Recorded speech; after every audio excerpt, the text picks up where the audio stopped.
My name's Ben Giles. I'm the Trade and Investment Commissioner for TIQ Indonesia, based here in Jakarta.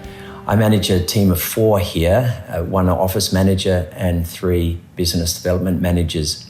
They're specialising, they have 3 primary areas of focus: agribusiness, mining and infrastructure or industrial, and education. But we also have some secondary focus as well in health, investment, food and beverage, and skills development and training.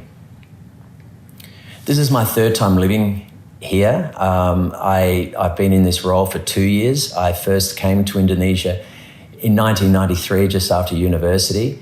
I was here for 6 years. I came back again in the mid-2000s, and then I came back, returned again in 2018, and I've seen some significant changes.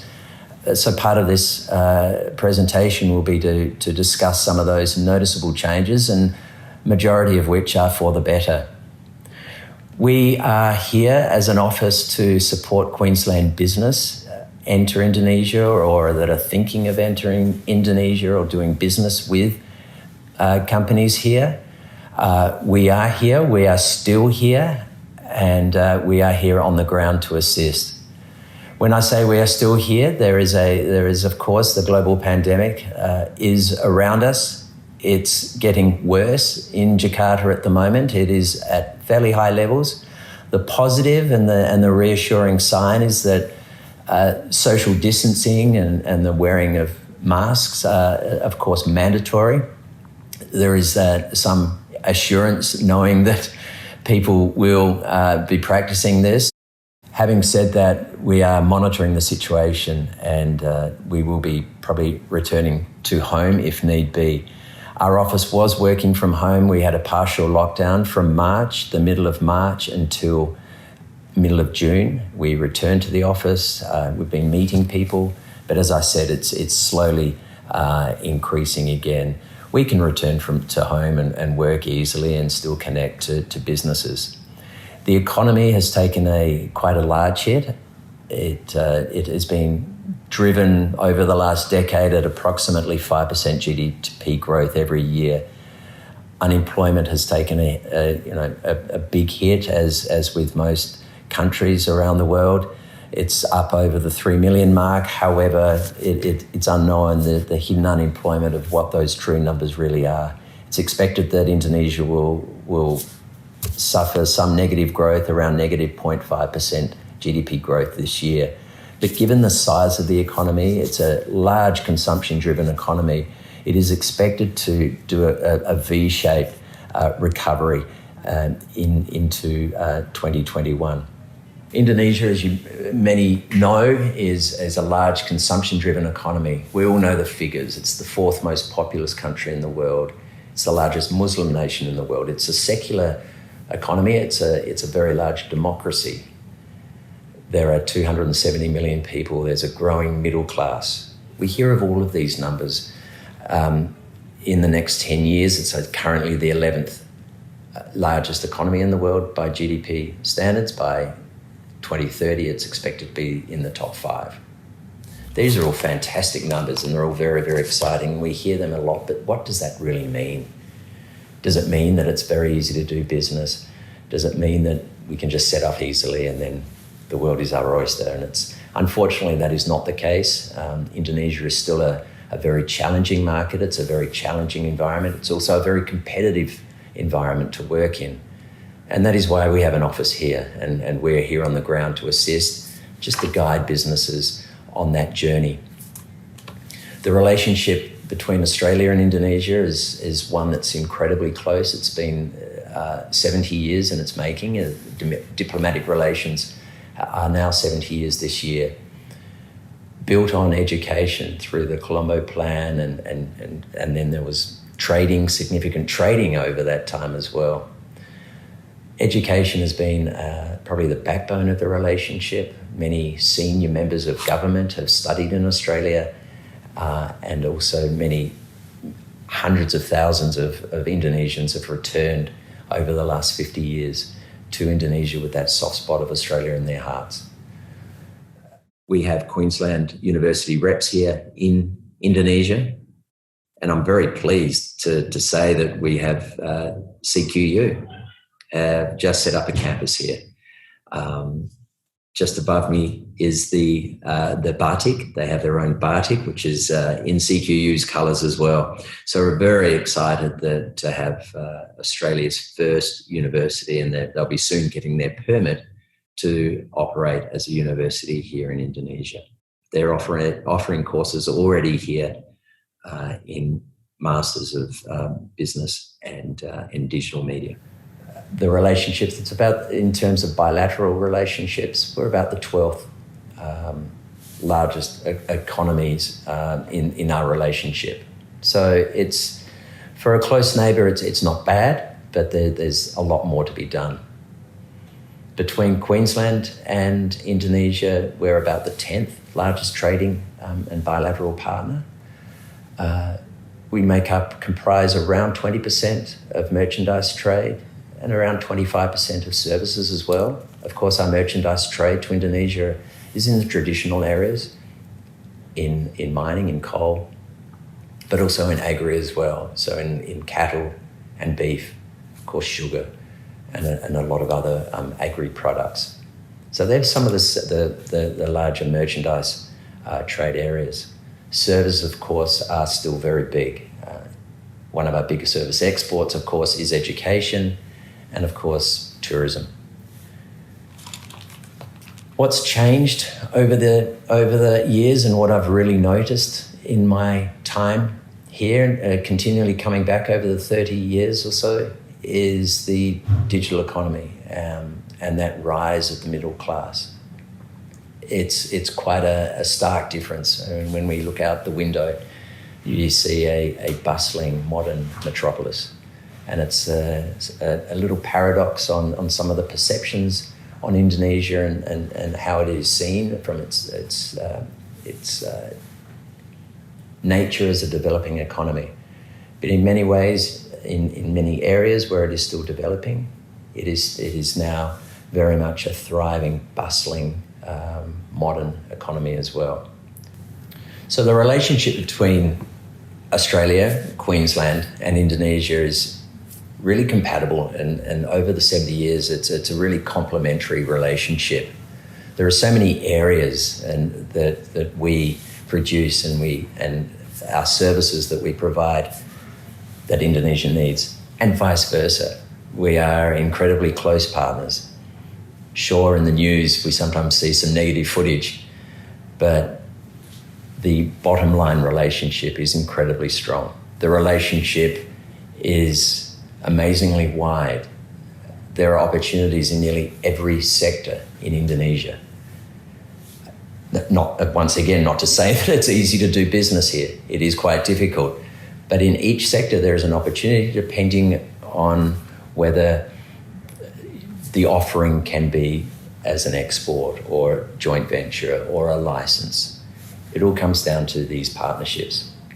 So there are some significant drivers in this relationship, and what excites me as the commissioner here in Indonesia. One of those, and I touched on it earlier, is the size of the population and this large consumption-driven economy. Unlike most markets in the region, which have grown through exports, Indonesia, with 270 million people, is very much driven by its consumption-driven economy. Now, that's a good thing. That it's not as profoundly impacted on external affairs as it would some other markets. Sure, people are still needing to consume. The downside, of course, is that it is very much domestic driven, so to do business well and successfully in Indonesia, you probably need to think about doing business and becoming an Indonesian business as well and operating locally. There's a growing middle class, and this is another matter and one of these numbers that we've heard about all the time as well. But this number is around the 50 to 60 million mark, and it's just currently up around the 20%. It's growing significantly every year. There is approximately 100 million people just outside in that lower middle income bracket that are about to move up and enter that consuming middle class area as well. So there's a market, there's a market of purchasers and consumers here. That's one exciting element. The other element and a very key demographic that is a very young population here, approximately on average 10 years younger than in Australia. So where we're about 38 years, the average age here in this large country is 28. Another interesting fact that the land mass of Indonesia is about the same as Queensland. It's about 1.7 million, 1.8 million square kilometres. Yet while Queensland, of course, is one mass of 5 million people, Indonesia is spread a very wide distance across 13,000 islands and, as I said, 270 million people. So that brings about a lot of challenges. That's another big challenge in terms of infrastructure, in terms of communication, decentralisation with governments and the like. The rise of the digital economy has been one of the true blessings that I've noticed here. One of the great things about it is the penetration of smartphones. Everyone, and this is a global sensation, but here especially in this very large economy, is that it's driven and it's brought a lot of people out of that hidden unemployment into the economy. There are Gojek riders, there are delivery people that are using the phones and using the devices through payment channels. So they're now setting up their bank accounts. They are now saving. This is a real benefit of e-commerce here in the market. It is a real benefit of how the digital economy can drive an economy. And it's one of the great things that's really holding Indonesia in good stead. I was here 22 years ago during some of the unrest during the Asian financial crisis. One of the problems there was that there were many people out of work. There is a very serious issue going on now. The economy's taken a huge hit. This hidden unemployment and these unofficial unemployment figures, and now there are many millions of people now working part of the delivery, the Gojek, part of this digital economy, working for either some of these unicorns or working with some of the MSMEs, some of these mini, small to medium enterprises. IASEPA is a very important agreement. It's the Indonesia-Australia Closer Economic Partnership Agreement. It's been a long time in the making. What I love about it is that it's caused about a head-turning effect. People are talking about Indonesia again. There's not just that myth of bad news that we often see in Australia about Indonesia. So from my standpoint, it's a great thing. There are actually also benefits. There are some investment benefits as well for service providers, being able to set up a business here or go into a joint venture and have majority ownership. But I see one of the key benefits for Australia will be in agribusiness and agri-food products. Agriculture is an incredibly important part of the Indonesian economy. About 30% of the land mass is used for agri. 40% of the working population are involved in agri-business. Yet it makes up only about 14% of the GDP. It's a very important part of the economy. What it does show is that Indonesia is importing more than 50% of its food stuff. So there is a food security issue as well. So on one hand, it's incredibly important for employment and the welfare of its people. On the other hand, there is a requirement to either import or reinvest into the economy. The opportunity with food security is in the export of product, but there's also the opportunity to grow the economy here and the local and the regional economy, and that can be in cattle. Indonesia is wanting to increase its beef consumption and grow its cattle industry. Over 30 years, Queensland has been very closely aligned with Indonesia and have been very good partners. Long may that continue. There are other areas as well. Indonesia is looking at becoming more self-sufficient in sugar, for instance. There's opportunity to partner with Indonesia in exporting some of the Australia's and Queensland's leading technologies and practices to bring up that economy here, which will be good for everybody. In infrastructure is a new area for me. A long time ago, Indonesia was famous for having some of the worst infrastructure in the world. It was diabolical.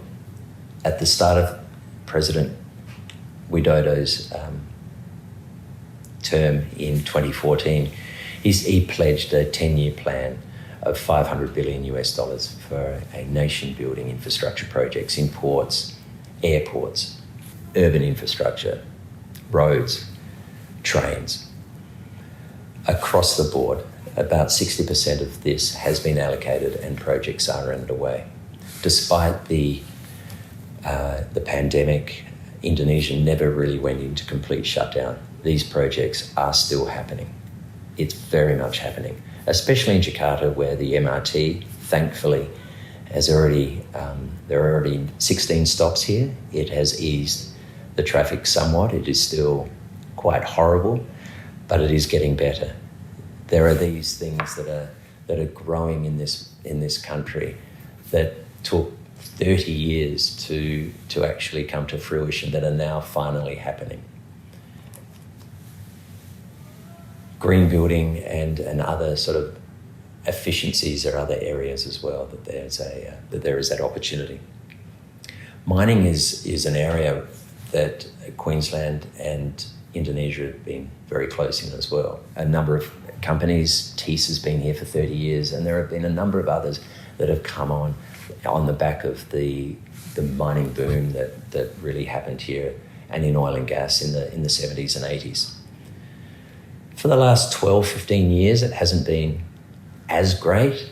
A number of laws and regulations in Indonesia has made it quite challenging to invest and do business. So there's been very little new investment into mines here and new exploration. However, there are still mines happening and mines operating, and there are opportunities for some of those mining and mets companies to come in and to really play a part in efficiencies. Training, we've known for many years, is a very, very important and a key area. I mentioned before that President Widodo set about a large infrastructure nation-building project. This second term of his, which started in 2019, his focus is on human capital now as well. It's recognised that skills are a very important issue and a very large gap here in this market.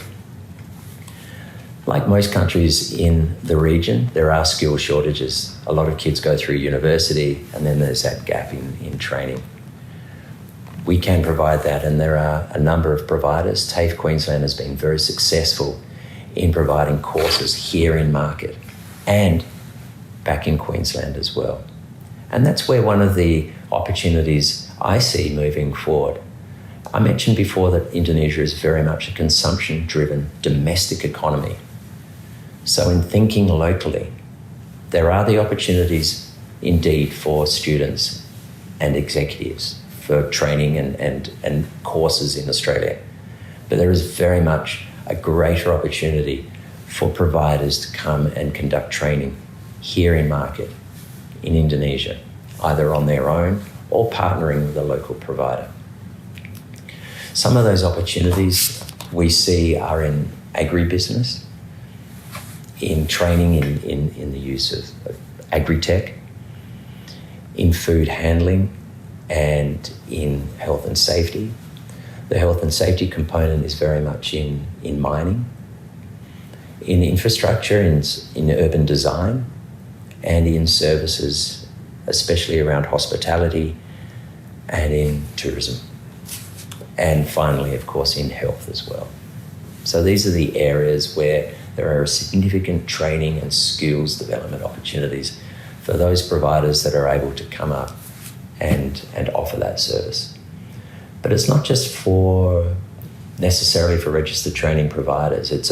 Training is a very good catch and a very good hook to get into this market for businesses that are providing services or selling product as well. Often to team up with or to provide their own training is a very good market entry tool for Indonesia. One of the downsides of Indonesia, and one of the problems that I've always noticed, is the perception of it's very difficult to do business here. Indonesia over many, many years has suffered from that perception.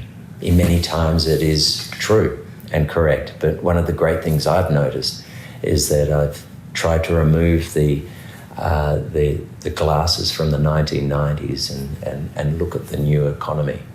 Sure, it's still difficult, and there is some corruption that is being managed, and it is far, far better, and it's far easier to do business here. We, as TIQ, are on the ground to assist and to guide businesses on that journey. There are plans from the government to make Indonesia a more investment-friendly location. Over the years, a number of its neighbours, Vietnam included, has done better, quite simply, than Indonesia for investment. Many foreign businesses are looking at those markets now. Thailand first, Vietnam. Some are even looking at Cambodia ahead of Indonesia. So it's become another focus of the country and the government to ask why.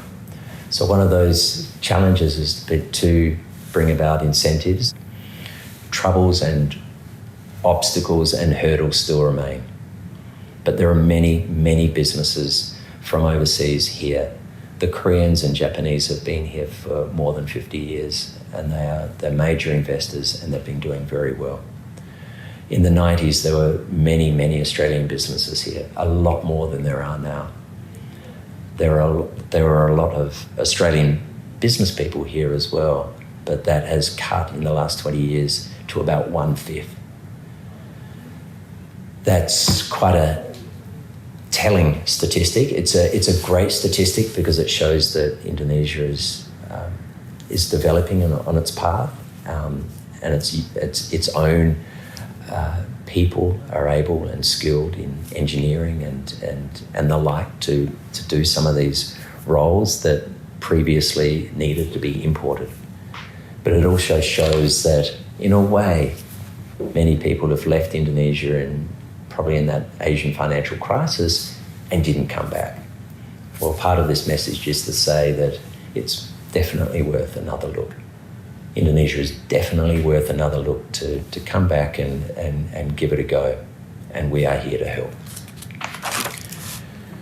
So some of the good things, and I'd like to finish up with the positive and the negative. I've touched a little bit on the negative, the dominance of some of the state-owned enterprises, the uncertainty over some investment laws.